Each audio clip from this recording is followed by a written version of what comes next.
अस्सलाम वालेकुम वरहमतुल्लाहि वबरकातुहू।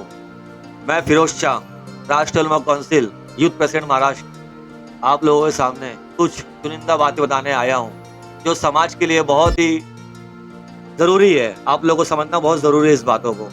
जैसे कि हर इलेक्शन में आखिरी वक्त में कोई ना कोई सो कॉल्ड मौलाना जो ऐशो आराम से पूरा 5 साल गुजारता है, उसके बाद आखिरी में आते हैं आप लोगों के दरमियान।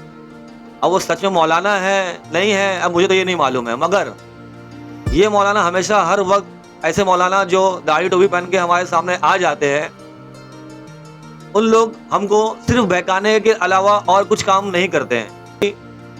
हर इलेक्शन में बहुत सारे अच्छे कैंडिडेट खड़े होते हैं। कोई ओपन कैंडिडेट खड़ा होता है, कोई छोटी पार्टी से खड़ा होता है, कोई बड़ी पार्टी से खड़ा होता है, कोई मीडियम पार्टी से खड़ा होता है। बहुत सारे अच्छे कैंडिडेट खड़े होते हैं, मगर आखिरी में कुछ सो कॉल्ड मौलाना आके बोलते हैं एक बड़ा जालिम है, एक छोटा जालिम है। बड़ा जालिम आ जाएगा तो हमको ये कर डालेगा, छोटा जालिम आ जाएगा तो हम थोड़ा सा वो सेफ रहेंगे। अरे भाई, हम क्यों दे? क्यों बड़े जालिम को नहीं दे, छोटे जालिम को वोट दे? अच्छे लोगों की क्यों नहीं वोट दे? हमेशा हम जालिमों को, छोटे जालिमों को क्यों वोट दे? हमको जालिमों को वोट ही नहीं देना है भाई। क्यों वोट दे हम जालिमों को? आप डिफरेंस दे देते हैं, बड़ा चोर, छोटा चोर, छोटे चोर को वोट दो, बड़े चोर को वोट मत दो। अच्छे लोगों को वोट दे के हम अपने इलाकों में अपने लीडर्स क्यों नहीं पैदा कर सकते हैं? क्या अपने लीडर से पैदा करेंगे हम लोग तो हमारे काम नहीं आएंगे? और अगर ये छोटे जालिम को हम लोग वोट दे के उनको लीडर बनाएंगे तो क्या हमारे काम आएंगे? क्या कांग्रेस को हम अगर वोट देते हैं, अगर शिवसेना को वोट देते हैं, क्या वो लोग आगे जाके बीजेपी में शामिल नहीं होंगे? ये आपके पास कोई गारंटी है? अगर है तो बताओ। और अगर सेंट्रल गवर्नमेंट में पहले से बीजेपी है, अगर ये स्टेट गवर्नमेंट में बना भी लेती है अपनी गवर्नमेंट, तो क्या ये आपको आरएस के लोगों की विचारधारा से बचा पाएगी? क्या ये जब ये 70 साल जब ये उसमें थी, अपने क्या नाम है, सीट में थी, जब 70 साल ये राज में थी, तो क्या ये आरएस को रोक पाई थी? जब आरएस बहुत कमजोर थी, जब ये आरएस को रोक पाई थी? नहीं रोक पाई थी। तो अब जाके आरएस बहुत जो मजबूत टीम बन गई है, मजबूत हो गई है।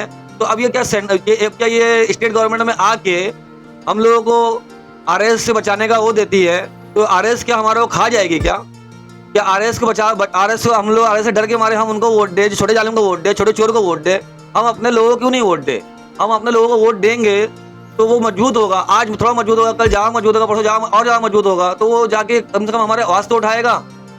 हम अपनी क्या तो मजबूत करना चाहते हैं। हम अपने अच्छे उलमाओं को मजबूत करना चाहते हैं। अच्छे उलमाओं जैसे मुफ्ती सलमान अजहरी साहब जैसे लोगों को मजबूत करना चाहते हैं, जिसके पीछे सिस्टम पड़ी हुई है, चाहे वो कोई मौलाना हो। मैंने सिर्फ एक नाम लिया, ऐसे बहुत से मौलाना जिसके पीछे सिस्टम पड़ी हुई है।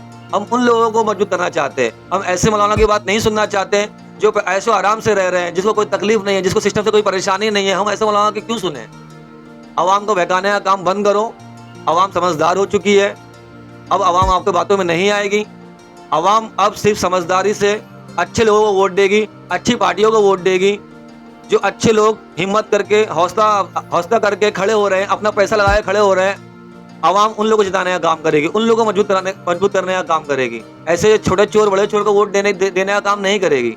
हम ऐसे लोगों को वोट देंगे जो भले कमजोर हो, लेकिन हक के लिए लड़ना चाहते हो, मजबूत होना चाहते हो, अपनी आवाम का साथ देना चाहते हो, अपने समाज का साथ देना चाहते हो। हम छोटे चोर को वोट नहीं देंगे, हम छोटे जालिम को वोट नहीं देंगे। हम बड़े जालिम में डर के छोटे जालिम को वोट दे, फिर छोटा जालिम बड़ा होकर हमको परेशान करे। हम ऐसा नहीं चाहते। हम ऐसे मौलानाओं की बात नहीं सुनेंगे जो हमको बोलेंगे कि इसको वोट दे, उसको वोट दे। हमारे पास दिमाग है, हमको किसको वोट देना है, किसको नहीं वोट देना, हमको समझदार है। हम इतने सालों से कांग्रेस को देख चुके हैं। कांग्रेस ने ही आरएस को बड़ा करी है, मजबूत करी है। आज वो आरएस सबके ऊपर वो करके रखी, राज कर रही है। तो हम इस बार अपना दिमाग खुद लगाएंगे। हमारा भाई कल्ले से राष्ट्रीय उलमा काउंसिल का उम्मीदवार शाह आलम खान, जो हौसला रखता है, हक के लिए लड़ना चाहता है, 12 साल से काम कर रहा है गरीब लोगों का, लेबर लोगों का, छोटा क्लिनिक खोल के रखा है, फ्री में दवा दे रहा है। ऐसे लोगों को आगे बढ़ाने का काम करेंगे। भाई कल्ला की आवाम भी बहुत समझदार है। सबसे ज़्यादा समझदार तो मुझे लगता है भाई कल्ला की आवाम है, क्योंकि भाई कल्ला की सीट से हर बार हर उम्मीदवार चेंज होता है, हर एमएलए हर बार चेंज होता है। तो इस बार भी जनता को बहुत सोच समझ कर वोट देना चाहिए। ना बड़े चोर को देना चाहिए, ना छोटे चोर को देना चाहिए, ना किसी मौलाना की बात सुनना चाहिए, ना किसी सो कॉल्ड मौलाना जो ऐशो आराम से रह रहे हैं उन लोगों की बात सुनना चाहिए। अच्छे इंसान को वोट देना चाहिए जो आपके लिए अभी भी काम कर रहा है, आगे भी काम कर रहा है। अगर कोई इंसान इतने सारे जालिमों के बीच में आके आपके साथ में लड़ाई करना चाहता है, इतनी तकलीफों को झेलते हुए आप लोगों के सामने आना चाहता है, अपना खुद का पैसा लगाना चाहता है, लड़ना चाहता है, तो आप लोगों का काम है, आप लोगों का फर्ज है कि उसका हौसला अफजाई करो।